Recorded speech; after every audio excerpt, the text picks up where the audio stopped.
పోయింది. ఉన్న పరువంతా గంగలో కలిసిపోయింది. టెస్టుల్లో రారాజుగా ఉండే టీమిండియా ఇప్పుడు 4వ స్థానానికి పడిపోయింది. ఇదే పెద్ద అవమానం అనుకుంటే ఇప్పుడు ఏకంగా సొంత గడ్డపైనే వరుస ఓటములు, అది కూడా క్లీన్ స్వీప్. అది సౌత్ ఆఫ్రికాపై. దేనికంటే మరో దారుణం అవమానం ఉండదేమో.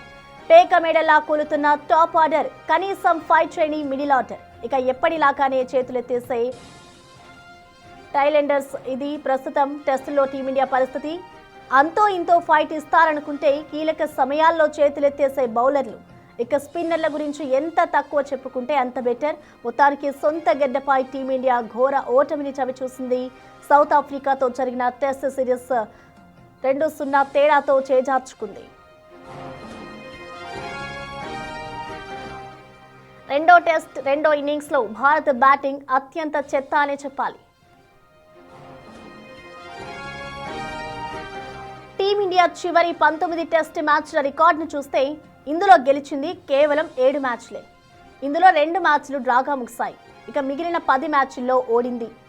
ఎప్పుడైతే సొంత గడ్డపై న్యూజిలాండ్తో జరిగిన టెస్ట్ సిరీస్తో మన డౌన్ ఫాల్ ప్రారంభమైందో గడిచిన 36 ఏళ్లలో ఎప్పుడూ కివీస్ దక్కలేదు. కానీ 2024లో తొలిసారి భారత్ను మన గడ్డపైనే ఓడించారు.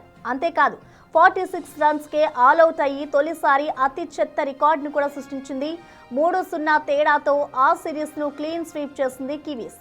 ఆ తర్వాత బోర్డర్ గవాస్కర్ ట్రోఫీని 1-3 తేడాతో సమర్పించుకున్నాం. ఇక ఆ తర్వాత ఇప్పుడు సఫారీల చేతిలో మరో ఓటమి చవిచూశారు.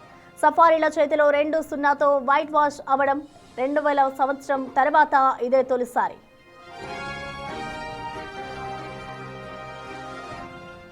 అసలు టీమిండియాకు ఏమైంది? ఇదే ప్రశ్న ఇప్పుడు అనేక మంది అభిమానులతో పాటు కొందరు మాజీలు కూడా వేస్తున్నారు. తప్పు ఎక్కడ జరుగుతోంది అనే విషయంపై పోస్ట్ మార్టం చేసే పనిలో పడ్డారు. ఎన్ని మార్పులు చేర్పులు చేసినా టీమిండియా పరిస్థితి మాత్రం మారడం లేదు. ఒకప్పుడు స్పిన్ను ఎదుర్కోవడంలో ఆరితేరిన వారిగా ఉండే టీం ఇండియా ప్లేయర్లు ఇప్పుడు అదే స్పిన్ మాయాజలానికి చిక్కి విలవిలలాడుతున్నారు. ఎక్కడో పాతాళంలో ఉన్న టెస్ట్ క్రికెట్ కోహ్లీ సారథ్యంలో నెంబర్ 1 ర్యాంక్ వరకు వచ్చింది. సిరీస్ దేశంలో అయినా విదేశంలో అయినా ఓ రకమైన డామినేషన్ కనిపించేది.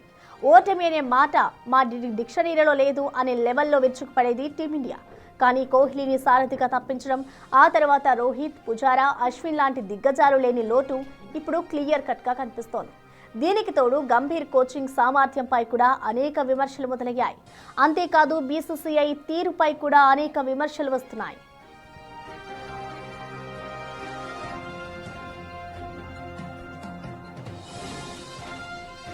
టీంలోకి యువ రక్తాన్ని ఎక్కించాలనే తొందరలో అనుభవం ఉన్న ప్లేయర్లకు పొమ్మని లేక పొగబెట్టినట్టుగా వ్యవహరించడం ఇప్పుడు అసలుకే మోసాన్ని తీసుకొచ్చిందా అనే ప్రశ్నలు మొదలయ్యాయి.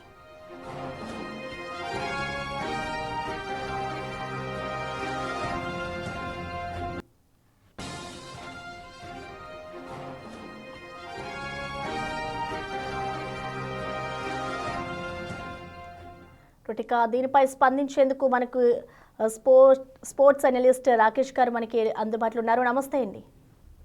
నమస్తే అండి. మనం చూస్తున్నాం, అంటే మీకు తెలిసే ఉండొచ్చండి, టెస్ట్లో ఎప్పుడు కూడా టీమిండియా ముందే ఉంటుంది. సో ఇప్పుడు చాలా తక్కువ ఇన్నింగ్స్తో ఓడిపోయింది. సో ఏ విధంగా చూడాలంటారు?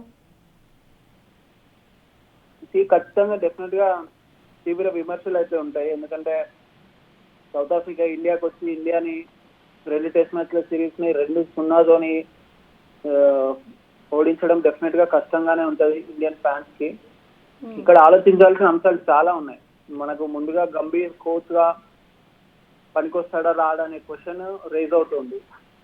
కాకపోతే తను రీసెంట్ గా ఏషియా కప్ చూసినాం, దాని ముందు ఛాంపియన్స్ ట్రోఫీ చూసినాం. వైట్ బాల్ ఫార్మాట్ లో అదొక డిఫరెంట్ స్టోరీ ఉంది. టెస్ట్ మ్యాచ్ క్రికెట్ కి వచ్చే వరకు చాలా డిఫరెంట్ గా ఉంది. ఎందుకంటే క్రితం వరల్డ్ టెస్ట్ ఛాంపియన్షిప్ సైకిల్లో న్యూజిలాండ్ ని ఓడించలేకపోయింది. న్యూజిలాండ్ ఇండియాకి వచ్చి 3-0తో గెలిచింది. దాని ద్వారా India world test championship final కి క్వాలిఫై అవ్వలేకపోయింది. ఆ తర్వాత రీసెంట్ గా జరిగిన బార్డర్ గవాస్కర్ ట్రోఫీలో అక్కడ కొంచెం ఇబ్బందిగానే మారింది ఇండియాకి.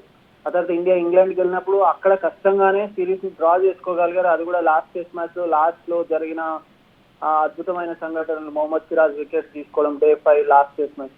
ఇవన్నీ చూస్తే టెస్ట్ క్రికెట్ లో ఇండియా డెఫినెట్ గా సౌత్ ఆఫ్రికా లాంటి టీం కావచ్చు, ఆస్ట్రేలియా టీం కావచ్చు, న్యూజిలాండ్ కావచ్చు, వీళ్ళకంటే డెఫినెట్ గా వెనుకబడి ఉంది అని చెప్పడానికి ఇప్పుడు సౌత్ ఆఫ్రికాతో ఓడిపోవడమే ఒక ఎగ్జాంపుల్ గా నిలుస్తుంది.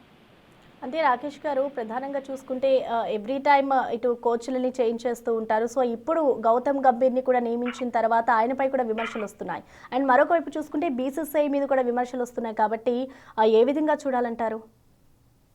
ఖచ్చితంగా కోచ్ గంభీర్ మీద డెఫినెట్ గా విమర్శలు వస్తాయి. ఎందుకంటే తను తీసుకునే నిర్ణయాలు కావచ్చు, ఏ ప్లేయర్ ఏ ఆర్డర్ లో ఆడుతున్నాడు, ఏ ప్లేయర్ ని ఎందుకు ఇంక్లూడ్ చేస్తున్నారు, అసలు కండిషన్స్ కి తగ్గట్టుగా ప్లేయర్స్ ని సెలెక్ట్ చేయట్లేదు ప్లేయింగ్ 11 లో అనే విమర్శలు చాలా ఉన్నాయి. బట్ తనకంటూ ఒక డిఫరెంట్ అప్రోచ్ తో వెళ్తున్నాడు. ఇప్పటికీ గంభీర్ కోచ్ గా ఇండియాకి నియమించబడి ఆల్మోస్ట్ క్లోజ్ టు 2 years అవుతుంది. ఎందుకంటే ఎప్పుడైనా స్టార్టింగ్ లో ఏంటంటే టైం ఇవ్వాలి, టైం ఇచ్చిన తర్వాత మనం విమర్శించవచ్చు, టైం ఇచ్చిన తర్వాత క్వశ్చన్ చేయొచ్చు అనే క్వశ్చన్స్ వస్తుంటాయి. బట్ ఇప్పుడు I think it's big time. Gambhir ఖచ్చితంగా ఈ సిరీస్ లో ఇండియా ఓటమికి తన వంతు పాత్ర కూడా డెఫినెట్ గా తను ఎందుకు ఇండియా ఓడిపోయింది, ఎక్కడ మిస్టేక్ జరిగింది, దేని వల్ల ఓడిపోవాల్సి వచ్చింది, తన నుంచి ఏమైనా రెక్టిఫై చేసుకోవాల్సిన యాజ్ ఏ కోచ్ ప్లేయర్స్ విషయంలో కావచ్చు.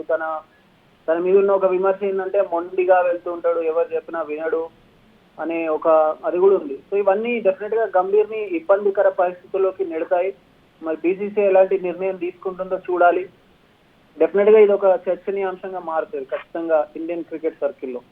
ఎస్, అంటే రాకేష్ గారు ఇక్కడ ఇంకొకటి కూడా వినిపిస్తుంది. అంటే యంగర్స్ని క్రికెట్ టీంలోకి తీసుకుంటే కొంచెం బాగుంటుంది అన్న కోణంలో కూడా ఉన్నారు అన్న విమర్శలు కూడా వస్తున్నాయి. అండ్ ఇంకొకటి ఏంటంటే సీనియర్ ప్లేయర్స్ని కావాలనే దూరం చేస్తున్నారంటూ కూడా అంటున్నారు. సో మీరేం చెప్తారండి దీనికి సంబంధించి? మనకు విరాట్ కోహ్లీ, రోహిత్ శర్మ, రవిచంద్రన్ అశ్విన్, చేతేశ్వర్ పుజారా, అజింక్య రహానే వీళ్ళు ఉన్నప్పుడు ఒక స్ట్రాంగ్ టీం ఉండే. బట్ ఎప్పుడైతే వీళ్ళందరూ కూడా విత్ ఇన్ షార్ట్ స్పాన్ లో టీమ్ ఇండియాకి దూరం కావడం, దానికి అనేక కారణాలు ఉన్నాయి. మీరు అన్నట్టు సీనియర్ ప్లేయర్స్ ని పక్కన పెట్టడమా, లేదంటే జూనియర్ ప్లేయర్స్ కి ఛాన్స్ ఇవ్వడమా, ఇవన్నీ కూడా చర్చనీయాంశంగా మారే అంశాలే. బట్ వీళ్ళందరూ లేకపోవడం ఖచ్చితంగా టెస్ట్ ఫార్మాట్ లో, ఎందుకంటే టెస్ట్ క్రికెట్ లో మీకు ఎక్స్పీరియన్స్ ప్లేయర్స్ చాలా అవసరం. సో ఎక్స్పీరియన్స్ ప్లేయర్స్ లేని లోటు ఖచ్చితంగా కనిపిస్తుంది. డెఫినెట్ గా వాళ్ళు లేకపోవడం ఖచ్చితంగా ఇండియాకి ఇబ్బందికరంగానే మారింది. అందరూ జూనియర్ ప్లేయర్స్ టెస్ట్ క్రికెట్ ఆడుతూ ఇండియాని ముందుకు నడిపిస్తారు అనే నమ్మకం ఉంచుకోవడం ఖచ్చితంగా అది ఒక ఇబ్బందికర పరిస్థితి. ఎందుకంటే టెస్ట్ ఫార్మాట్ లో అందరూ జూనియర్స్ టీమిండియాని ముందుకు తీసుకెళ్లలేదు. సీనియర్ ప్లేయర్స్ లేకపోవడం ఇండియాకి ఖచ్చితంగా ఇబ్బందికరంగా మారింది. ఇంకోటి మనం గమనించాల్సిన అంశం, ఇండియన్ బ్యాటర్స్ ఎవరు కూడా స్పిన్నర్స్ ని సరిగా ఆడలేకపోతున్నారు. ఒకప్పుడు ఇండియన్ బ్యాటర్స్ అంటే స్పిన్నర్స్ ని అద్భుతంగా ఆడే బ్యాటర్స్. మరి ఇప్పుడు చూస్తే ఫారెన్ నుంచి వచ్చిన బ్యాటర్స్ ఇండియాలో అద్భుతంగా ఆడుతున్నారు స్పిన్నర్స్ ని. సో ఇది కూడా ఇండియా ఆలోచించాల్సిన అంశం, రెక్టిఫై చేసుకోవాల్సిన అంశం. ఓకే, థ్యాంక్ యూ రాకేష్ గారు.